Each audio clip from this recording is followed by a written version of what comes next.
Tema 1. Los descubrimientos geográficos. Motivaciones, conocimientos geográficos y capacidades técnicas. La expansión geográfica europea fue resultado de las posibilidades técnicas y el dinamismo de la economía europea del siglo XV.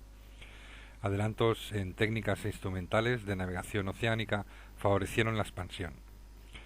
Aparece la brújula fija desde el siglo XIII, cartas de navegación perfeccionadas por marineros y astrónomos, y el astrolabio, que localiza la latitud gracias a las estrellas, actúa de reloj y permitía el cálculo de distancias por triangulación.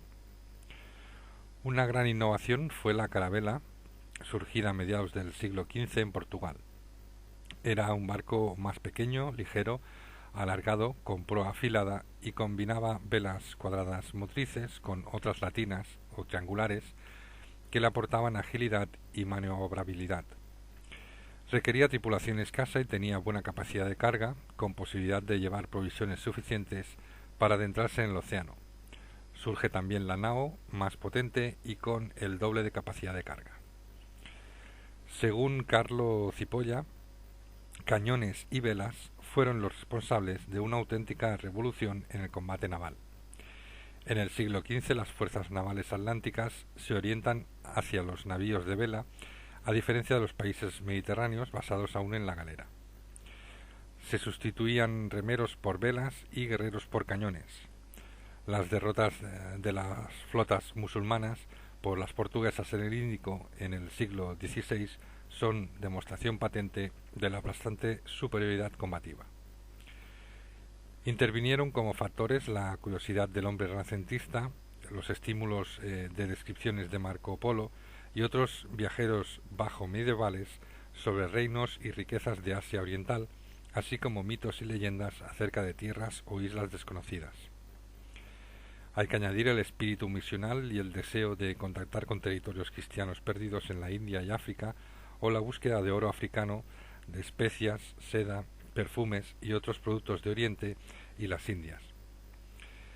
El descubrimiento es también consecuencia del auge económico del siglo XV, en las cuales Europa necesitaba nuevas relaciones comerciales.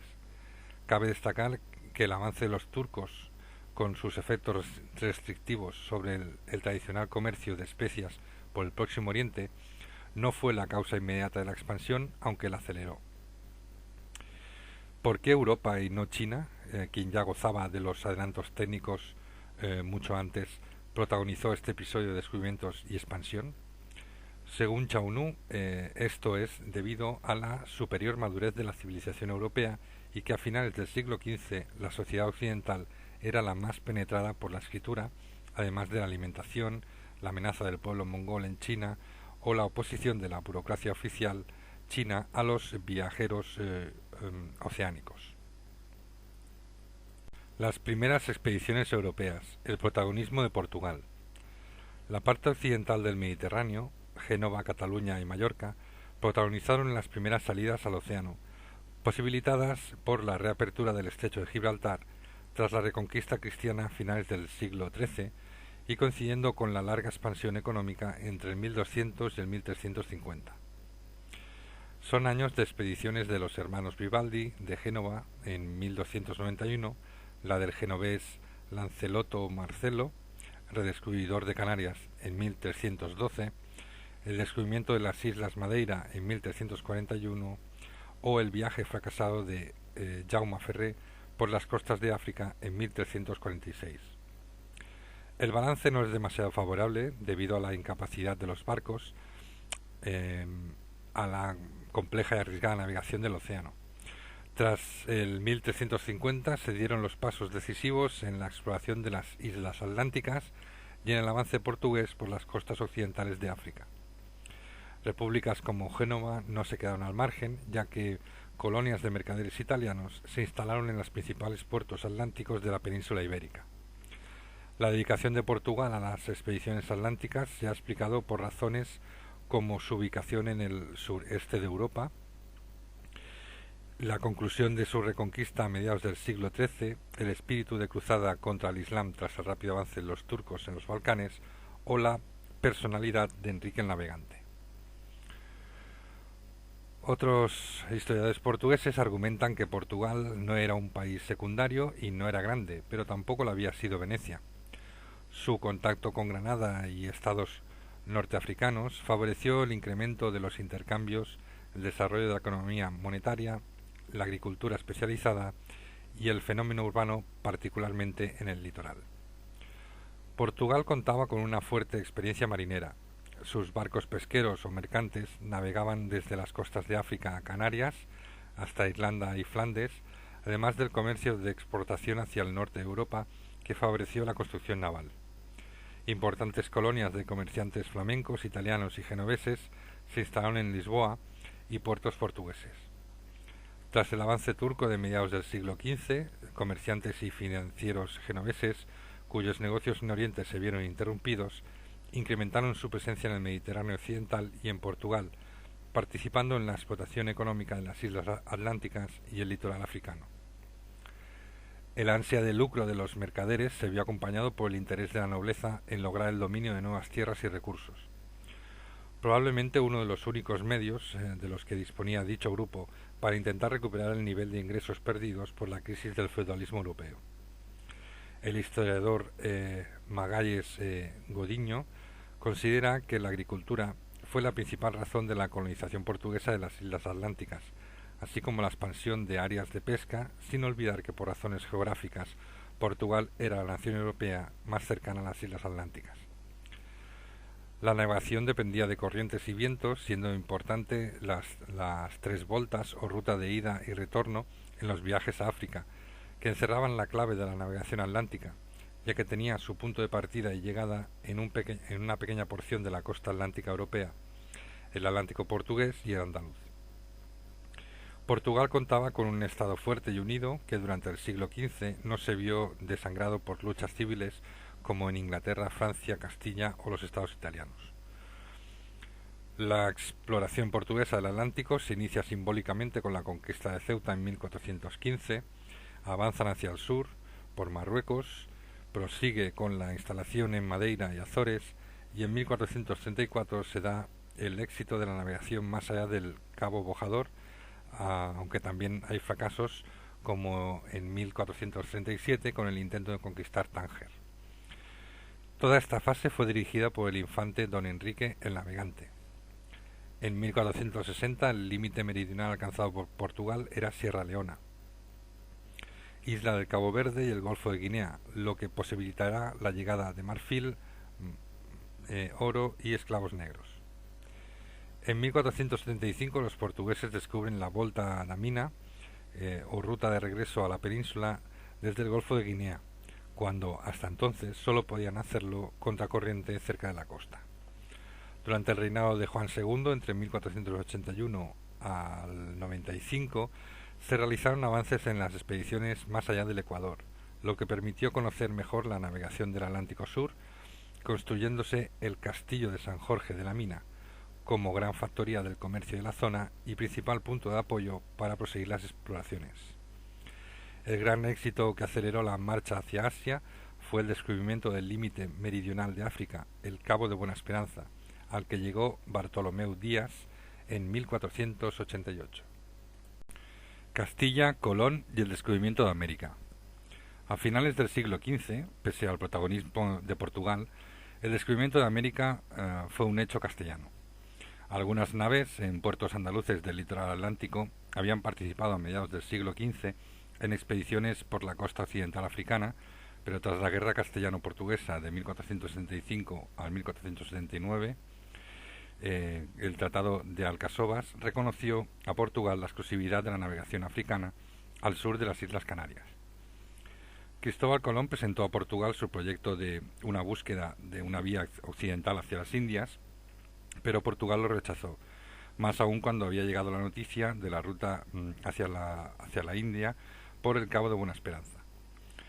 Como señala Fernán Braudel, el esfuerzo de los portugueses en dirección al Índico les costó América. Castilla, que vivía el clima de exaltación por la Reconquista, era un territorio rico y expansivo que contaba con la marina onubense en la Andalucía atlántica. Pocos personajes de la historia han suscitado tanto interés como Cristóbal Colón, lo cual se explica no solo por la trascendencia de su descubrimiento, sino también por los vacíos e incógnitas en su biografía, ya que las dos cuestiones que más debate han suscitado son su lugar de nacimiento y el llamado secreto, que presumiblemente habría guiado sus pasos hacia el Nuevo Mundo. Cristóbal Colón era un navegante genovés con amplia experiencia en la navegación. Cuando llegó a Portugal en 1476, contactó con cosmógrafos y navegantes y fue tomando cuerpo su proyecto, en el que aparte de las experiencias propias y las que pudiera haber oído de otros, tuvieron gran importancia los trabajos del cosmógrafo florentino Paulo dal Pozzo Toscanelli, en los que basaría su convicción de una tierra más pequeña y un continente euroasiático más extenso, creencias que le llevarían a imaginar una ruta por el oeste entre Europa y Asia. Pero, ¿sabía algo más Colón? Algunos autores, como Guillermo Céspedes, comentan que en los años 1467 al 78, un buque andaluz o portugués que regresaba del Golfo de Guinea por la Volta a la Mina se vio empujado sin querer a las tierras desconocidas y regresó, llegando a oídos de Colón, la información sobre la aventura y las rutas seguidas. Los contactos de Colón con la corte castellana de los Reyes Católicos comenzaron en 1486 y aunque sabios expertos le pusieron dificultades, la reina Isabel decidió respaldarle. En 1492 se firman las capitulaciones de Santa Fe, en la cual se le concede los títulos de almirante de la mar Oceana, virrey, gobernador y un 10% de las riquezas que pudiera encontrar en las tierras descubiertas. La expedición se preparó en Palos, de la Frontera, en Huelva, con la colaboración del armador Martín Alfonso Pizón, y partió el 3 de agosto de 1492. La formaban 2 calaveras de 70 toneladas y una nao de 100, tripuladas por un centenar de hombres, y tras una escala en Canarias, el 12 de octubre, descubrieron la isla de Guanajaimi, bautizada como San Salvador. Colón estaba convencido de haber llegado a Zipango, Japón, y tras 2 meses de navegación por la zona, en que descubrieron La Española y Juana, Cuba, regresó sin haber hallado las fabulosas riquezas que esperaba. Aún así, Colón realizaría otros 3 viajes. En el tercero, en 1498, puso pie en el continente, en la actual costa de Venezuela. Posteriormente, Colón se estableció en Santo Domingo, cuyo gobernador le mandaría preso a España en 1500. A su muerte en 1506 desconocía que había descubierto un nuevo continente que ni siquiera llevaría su nombre. Otros navegantes se habían incorporado pronto a la aventura, entre ellos el italiano Americo Vespucci, quien tuvo la fortuna de que en 1507 el geógrafo alemán Martin Waldseemüller vinculara a él las nuevas tierras. Al Nuevo Mundo descubierto contaba con una población total imposible de calcular. Algunos autores la elevan a más de 100 millones y otros a menos de 10 millones, con civilizaciones como los mayas, aztecas y quechuas, con una agricultura desarrollada. Vasco de Gama y la llegada a las Indias. Tras el viaje de Colón quedaba pendiente la confirmación de la ruta portuguesa hacia la India, viaje adecuado para barcos de vela cuadrada y de mayor tonelaje que las carabelas. Los conocimientos portugueses se enriquecieron con informaciones de Pedro de Covilla, que había viajado a la India por tierra a través de la ruta de Etiopía, entre 1487 al 90. El rey Manuel I decidió enviar a Vasco de Gama al frente de una expedición con 4 naos de unas 100 toneladas y 150 hombres. En Navidad alcanzaron el territorio sudafricano. Posteriormente arribaron a Mozambique y Zanzíbar y finalmente el 20 de mayo de 1498 llegó a Calcuta, estableciendo contactos con los príncipes indios pese a la hostilidad de los árabes. En agosto de 1499 solo 2 navíos y 80 hombres regresaron a Lisboa cargados de especias. Otros viajes de españoles y europeos. La competencia europea. En la empresa de los descubrimientos, otros poderes europeos tentaban la suerte, sin olvidar viajes como el de Juan Fernández Labrador, de 1493, promovido por Juan II de Portugal, y del que nada se sabe, a excepción de los testimonios cartográficos que permitían suponer la búsqueda infructuosa de un paso hacia Asia y que debió llevarle hasta Groenlandia. Su supuesta escala en Bristol determinaría la decisión de Enrique VII de Inglaterra en apoyar el proyecto del veneciano Juan Caboto. Partió de Bristol en mayo de 1497 y a su vuelta hizo creer que había hallado las tierras del Gran Khan, despertando el interés del monarca por financiar un segundo viaje, al que llevó a cabo en 1498 y en el que debió alcanzar Cabo Bretón, la isla de Terranova y las costas de Nueva Inglaterra, aunque posteriormente la expedición se perdió. Gaspar de Corte Real partió desde las Islas Azores en julio de 1500 y llegó a Terranova a fines de año. Junto a su hermano Miguel emprendieron un viaje que les llevó a Terranova, a la península del Labrador y Groenlandia. A su regreso se separaron y mientras Miguel volvía a Lisboa para dar cuenta de lo hallado, Gaspar tomaba rumbo a tierras brasileñas, perdiéndose en el viaje. En 1502 su hermano Miguel salió a su búsqueda, pero acabó naufragando. No menos trágica fue la iniciativa francesa a inicios del siglo XVI, con el capitán Palmier de Gonneville, que partió de Honfleur en mayo de 1503 con destino a las Indias Occidentales. Empujado por una tempestad hacia el oeste, alcanzó una tierra de la que tomó posesión solemne para Luis XII, pero se perdieron casi todos los expedicionarios a su regreso en mayo de 1504. El portugués Pedro Álvares Cabral toca la costa brasileña en 1500, siguiendo la ruta inaugurada por Vasco de Gama alrededor de África. El objetivo de dicha expedición era regresar a Portugal con especias valiosas y establecer relaciones comerciales en la India, evitando el monopolio en el comercio de manos de comerciantes árabes, turcos e italianos.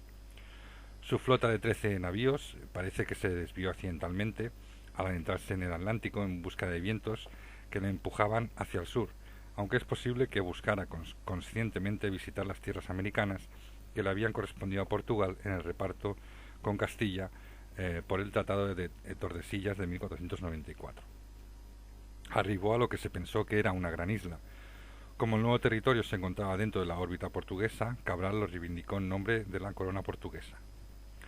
Exploró el litoral y percibió que la gran masa de tierra era posiblemente un continente y envió un navío para notificar al rey Manuel I sobre el descubrimiento. Las tierras que había reivindicado para Portugal más tarde constituirían lo que hoy es Brasil. Los postreros viajes de Colón.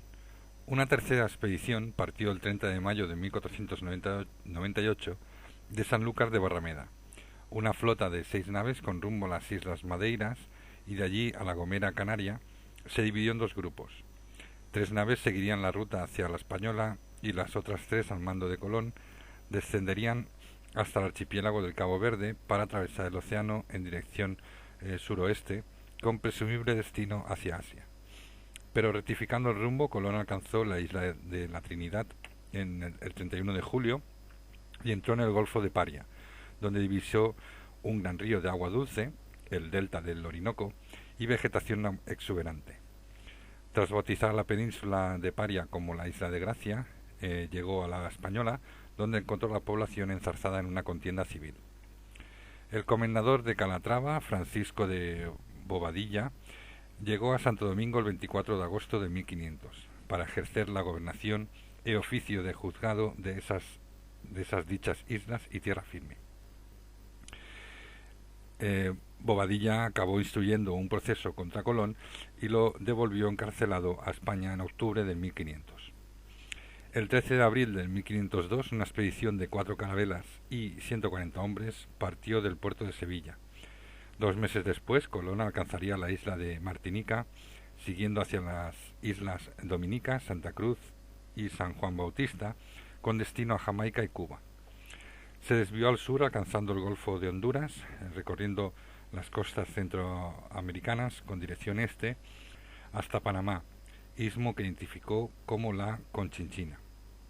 El 17 de octubre de 1502, el almirante había llegado a la costa de Veragua y el 6 de enero de 1503 fundó Santa María de Belén, precario establecimiento que pronto fue abandonado por la hostilidad indígena, regresando a la Española con 3 naves.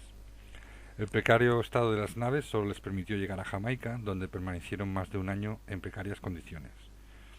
Recogidos los sobrevivientes por una nave enviada por el gobernador de Santo Domingo, Obando, pudieron afrontar la última travesía, llegando Colón a San Lucas de Barrameda el 7 de noviembre de 1504. La fase colombina se había cerrado con el nombramiento en 1501 de Fray de Nicolás de Obando como gobernador de las Indias Occidentales, marchando a la Española el 13 de febrero de 1502 al mando de la mayor flota que hasta entonces se había trasladado a las Indias. Desde la Española saldrían expediciones hacia islas y tierras más inmediatas. Cuba, Jamaica y Puerto Rico serían ocupadas durante el gobierno virreinal de Diego Colón entre 1509 a 1516. Las expediciones a tierra firme, a Nueva Andalucía, entre el Cabo de la Vela y el Golfo de Uraba, en la costa noroeste de la actual Colombia, darían como resultado el descubrimiento del Mar del Sur. Hacia el norte, Ponce de León alcanzó y recorrió las costas de Florida, persiguiendo el mito de la Fuente de la Eterna Juventud. Los viajes andaluces. Entre 1499 y 1519 tuvieron lugar los viajes menores o viajes andaluces, capitulados por la corona con otros nautas, quebrando el discutido monopolio colombino. A su vez, la corona tenía otros compromisos políticos y personales, como con Vicente Ñáñez Pinzón, quien desde 1495 aspiraba a una licencia para marchar a las Indias a descubrir nuevas tierras. Se trataba de otorgar licencias para descubrir, pero no para poblar, como viajes de ida y vuelta financiados mediante la práctica de rescates y cierta permisividad fiscal. En mayo de 1499 salía de Cádiz la primera expedición bajo el mando de Alfonso de Ojeda con Juan de la Cosa y Américo Vespucci, que alcanzaron las costas occidentales de Guayana, ampliando lo conocido por Colón. Costeando hacia el oeste, pronto encontraron los paisajes descritos por el almirante, Paria, la Trinidad, etc. Empeñados en el mismo rumbo, alcanzarían la península de Guajira para asomarse después al Golfo de Venezuela. La información indígena sobre pesquerías de perlas, yacimientos de esmeraldas y minas de oro serían acicate suficiente para posteriores expediciones. Vicente Ñáñez Pinzón conseguiría la licencia en 1499. En diciembre salió la expedición y tras una escala en Canarias y Cabo Verde, en enero de 1500 pusieron rumbo al hemisferio sur, alcanzando el continente a la altura del Cabo de San Roque, y al que llamarían Cabo de la Consolación, en parangón con el afrolusitano de la Buena Esperanza. Desde ahí la costa obligaba a dirigirse al sur y sólo al sobrepasar Pernambuco inicia la dirección suroeste. Pero las corrientes les arrastraron en dirección contraria y, siguiendo la costa, descubrieron la desembocadura del río Amazonas, y que fue bautizado como Río Grande de Santa María de la Mar Dulce. Poco antes, en agosto, Alfonso Vélez de Mendoza había salido hacia las costas de las Esmeraldas que Alfonso de Ojeda había visto en su viaje. Tras recorrer las costas septentrionales del subcontinente sudamericano y comprobar que hacia el sur brasileño la costa volvía a entrar en la parte española de la línea de demarcación, regresó a España con un cargamento de esclavos del Brasil. Consecuencias de los descubrimientos. Adam Smith consideró que el descubrimiento de América y el paso hacia las Indias Orientales a través del Cabo de Buena Esperanza habían sido los dos acontecimientos más importantes de la historia de la humanidad. El descubrimiento tuvo efectos intelectuales al poner en cuestión muchos de los viejos conocimientos europeos. La influencia del Nuevo Mundo fue creciendo y acabaría afectando a todos los terrenos de la actividad humana. Los efectos económicos del descubrimiento fueron importantísimos, no solo por los productos y materiales que proporcionaría Europa, sino también por las posibilidades expansivas que ofreció a su economía y el efecto que tuvieron sobre ella los materiales preciosos americanos. Por ejemplo, el imperio de Carlos V seguramente no hubiera sido posible sin los recursos del Nuevo Mundo. La relación entre ambos continentes no era entre iguales, ya que los imperios precolombinos sufrieron un devastador efecto demográfico hasta su desaparición. Tras la llegada de los españoles se da en el Nuevo Mundo un auténtico desastre demográfico que afectó sobre todo a las tierras bajas tropicales y las zonas insulares, o sea, el Caribe. En las grandes islas de las Antillas se produjo en pocas décadas un exterminio de la población aborigen. En la española la población autóctona desapareció en apenas 2 generaciones y según estudios se pasó del millón de indígenas a la llegada de los españoles a solo unos 500.000 en 1570. En México Central, la zona de poder azteca y núcleo de población más numeroso de todos, también hubo una catástrofe demográfica, pero no tan radical. Algo parecido sucedía también en Perú.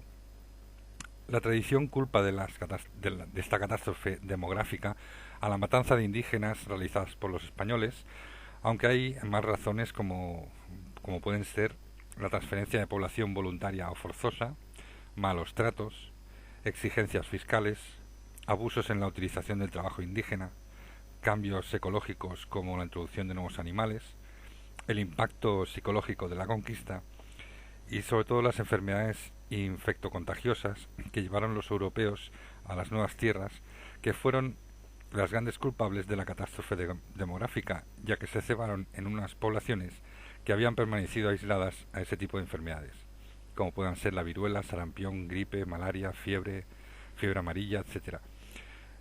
Estas enfermedades causaron enormes mortandades y se convirtieron en endémicas. Desde el siglo XVI fue necesario repoblar los espacios más afectados con mano de obra esclava de África. En el ámbito económico, incrementa el comercio mundial y el desarrollo de la agricultura con la importación de nuevos productos coloniales como la patata, maíz o tabaco, que contribuirían al crecimiento demográfico europeo. La mayor demanda de dinero favorece el desarrollo capitalista y tiene repercusiones políticas. Se produce una fuerte alza de precios por la afluencia de oro. En el campo político crecen en importancia los estados ribereños de la Europa occidental frente a los de la Europa central. España y Portugal se convierten en grandes potencias. Comienza el proceso de europeización del mundo que se acelerará en el siglo XVII.